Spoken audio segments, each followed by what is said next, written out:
नरेश मीणा ने हाल ही में एक प्रेस कॉन्फ्रेंस की। उसमें काफी सारे मुद्दे इंट्रोड्यूस किए और बजरी खनन का एक बहुत बड़ा घोटाला बताया गया कि प्रतिदिन 10 करोड़ से ज्यादा की बजरी का खनन होता है और सरकार जनता को बेवकूफ बना रही है। अब देखिए, इस मुद्दे को लेकर नरेश मीणा खुद तो विधानसभा पहुंच नहीं पाए क्योंकि विधायकी मिली नहीं। अब मुद्दे पर गौर इसलिए करना चाहिए कि वाकई राजस्थान में कई ऐसी जगह है जहां पर बजरी खनन का जो ये इतना बड़ा जाल चल रहा है और सरकार की निगरानी में चल रहा है। सरकार दावे कुछ करती है, असलियत कुछ और होती है और जनता बेवकूफ बनती रहती है। तो वीडियो में कुछ चीजें हैं जिन पर गौर कर ली जाए तो शायद आपको भी समझ आएगा कि क्या चल रहा है बजरी के खनन के इस बहुत बड़े जाल में। देखिए, इन्होंने जो मुद्दा उठाया था वो 2024 में बजरी खनन पर एक नई नीति बनाई, उस पर सरकार ने जो कहा था जिसमें पहले की तुलना में बेहतर प्रावधान थे। रुकिए और जरा ध्यान से सुनिए। क्या आप हमारी इन खबरों से अपने व्यापार को भी बढ़ाना चाहते हैं? तो आप भी खबरों के दौरान इस तरह के एलिमेंट्स पर अपना विज्ञापन दे सकते हैं या फिर ऐसे खबर के 1 मिनट बाद अपना पूरा विज्ञापन डलवाएं, जो कि 8 लाख से ज्यादा सब्सक्राइबर्स और फॉलोअर्स वाले द फैक्ट इंडिया चैनल्स और पेजेस से राजस्थान के कोने कोने में पहुंचेगा और इससे आपका व्यापार, ब्रांड सब कुछ बढ़ेगा। पहले एक व्यक्ति को लीज दी जाती थी, लेकिन अब 255 हेक्टेयर तक की लीज दी जा सकती है। मुख्यमंत्री जी ने वादा किया था कि इससे लोगों को सस्ती बजरी मिलेगी और राजस्व बढ़ेगा, लेकिन ये नीति लागू नहीं हो पाई, जिससे अवैध खनन बढ़ गया। और आपको याद हो तो नरेश मीणा ने भी कहा था कि बजरी के बाद जो बचा हुआ कुछ हिस्सा होता है जो शायद किसानों को दिया जाना चाहिए था और वहाँ बड़े बड़े पोस्टर भी लगे हुए थे, उसके लिए योजना बनाई गई थी, लेकिन ऐसा हुआ नहीं। ना तो किसानों को वो मिला, ना ही जो बजरी जा रही है जिस रेट पे, जिस उसके डेटा एनालिसिस की हम बात करें तो उस अकॉर्डिंग भी पूरा जो घोटाला है वो इसलिए सामने आ रहा है। अब क्या कुछ कहा वो सुन लेते हैं थोड़ा। लोगों को बजरी की कमी से घर बनाने, फैक्ट्रियां चलाने और इंफ्रास्ट्रक्चर डेवलपमेंट में दिक्कत हो रही है। ये तो बहुत ही जाहिर सी बात है। हालांकि ये बात अलग है कि जहां पर कोई कंस्ट्रक्शन चल रहा होता है थोड़ी महंगी बजरी मंगवा ली जाती है, क्योंकि कोई भी व्यक्ति अपना काम नहीं रुकवाएगा, उसके लिए थोड़े ज्यादा पैसे खर्च करने पड़ते हैं।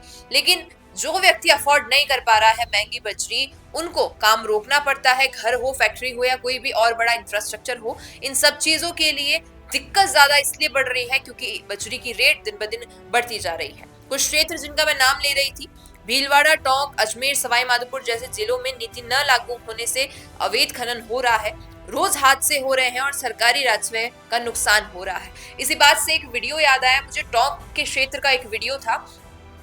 कुछ हम गए बजरी माफिया अवैध खनन करके बजरी ले जा रहे थे और हैरान इसलिए हो गई मैं वो वीडियो देख के क्योंकि जब पुलिस वाले वहां पर थे और उन्होंने रोकने का प्रयास किया उन माफियाओं को, तो माफियाओं ने गुंडागर्दी की, दादागिरी दिखाई और हाथापाई पे बनाए पुलिस वालों के साथ। मतलब अब जो जनता की रक्षा के लिए खड़े हुए पुलिस वाले हैं वो रक्षा नहीं कर पा रहे हैं अपनी, यहाँ पर इतना माफियाओं का डर पैदा हो गया है। पुलिस और माइनिंग डिपार्टमेंट के अधिकारी गैंग से हमले झेलते हैं, बेरोजगार युवा इसमें शामिल हो जाते हैं। अब देखिए, ये मैंने आपसे जो बात कही शायद उसी बात का जिक्र है कि ऐसा होता है। अब सुझाव उन्होंने रखा है सरकार के समक्ष कि या तो नीति को ठीक से लागू करे या गांव पंचायतों को ये काम सौंप दे ताकि वह रॉयल्टी ले और स्थानीय लोग फैसला ले। क्योंकि जिस भी क्षेत्र में, क्योंकि अधिकतर ही ग्रामीण क्षेत्रों में ही होता है ये सारा काम, तो वहां की पंचायत को आप ये फैसला लेने के लिए बोले, वहां के स्थानीय लोगों को बोले ताकि वो फैसला ले पाए किस प्रकार काम करना है। क्योंकि इस प्रकार सरकार जैसा काम कर रही है वैसा फायदा जनता को दिख नहीं रहा है। खासतौर पर जब नेताओं को ये चीज दिख रही है तो जनता को तो दिख ही रही होगी, क्योंकि बात विधानसभा तक पहुंच चुकी है।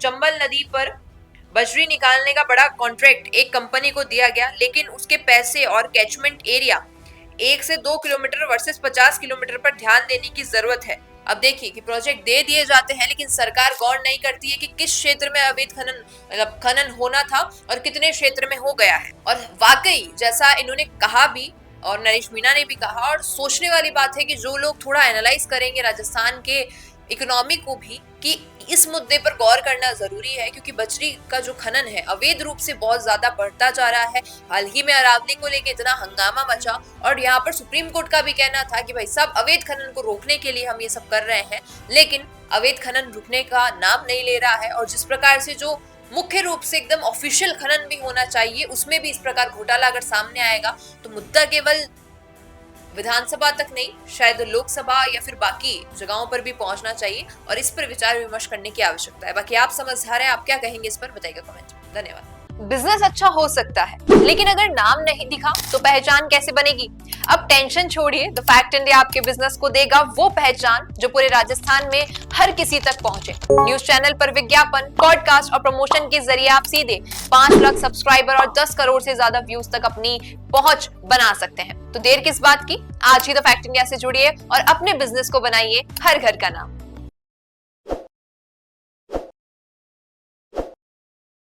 ताज़ा खबरों के लिए विजिट करें द फैक्ट इंडिया की वेबसाइट और डाउनलोड करें द फैक्ट इंडिया ऐप।